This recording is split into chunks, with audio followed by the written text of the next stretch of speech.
Ketika seseorang dizalimi, bersabarlah. Ketika kita dizalimi, bersabarlah. Karena jika bukan kita yang bersabar, siapa lagi yang akan mengamalkan ibadah sabar?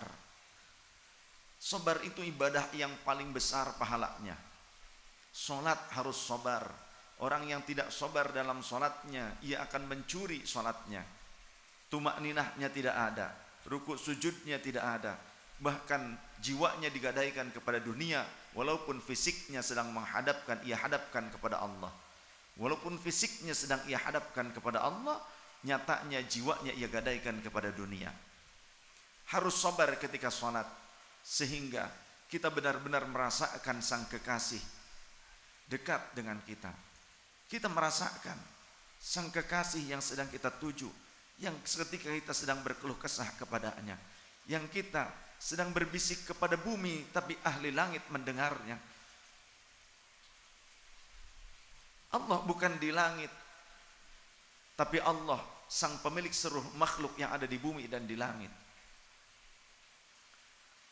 Dan Allah menempatkan para malaikatnya di langit sebagai bentuk kemuliaan kepada mereka. Tapi tatkala kita berbisik kepada bumi, ahli langit mendengarnya. Maka terlebih Allah sang pemilik penduduk langit dan bumi, Allah lebih dekat dengan kita. Nahnu aqrabu ilaihi min hablil warid. Jangan gadaikan keimanan kita kepada dunia. Jangan gadaikan salat kita hanya untuk duniawi belaka.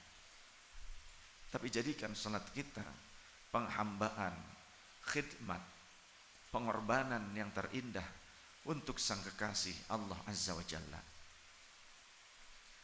Begitu pula ketika kita berkhalwat, perlu kesabaran. Ketika kita bersedekah, perlu kesabaran.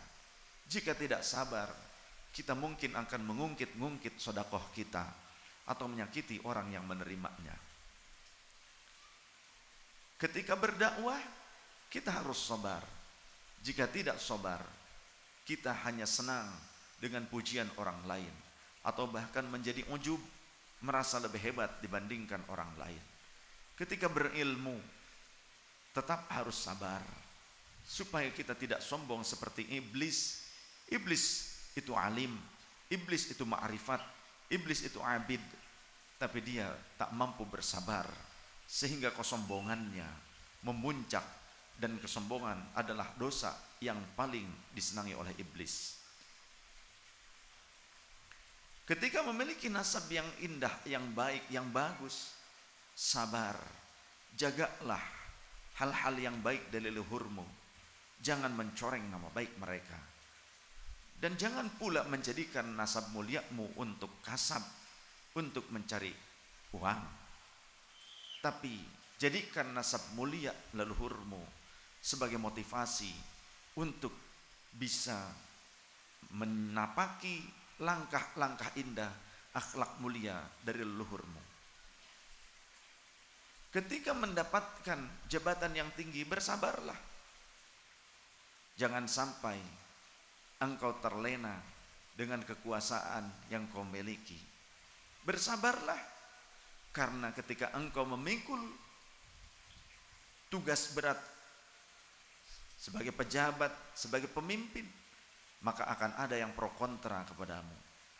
Siapapun yang tidak suka, sebagus apapun programmu, mereka tetap akan membencimu. Maka ingatlah Allah dalam kebenaran dan kesalahan yang mungkin engkau lakukan. Tujuanmu adalah mengabdi dan akan dimintai pertanggungjawaban. Sekecil apapun amanah yang diberikan kepadamu, semua itu tak akan pernah luput dari pertanggungjawaban di hadapan sang pemilik keadilan yang hakiki, Allah Azza wa Jalla. Ilmumu, hartamu, kekayaanmu, kepintaranmu, kepandaianmu, tingginya derajatmu di tengah-tengah masyarakat, popularitasmu, semua itu ada konsekuensinya. Bahkan setiap huruf yang kita ketik di jejaring sosial, semua itu pasti akan ada konsekuensi di mana Allah akan menghisabnya. Semoga Allah menutupi aib kita di dunia dan di akhirat.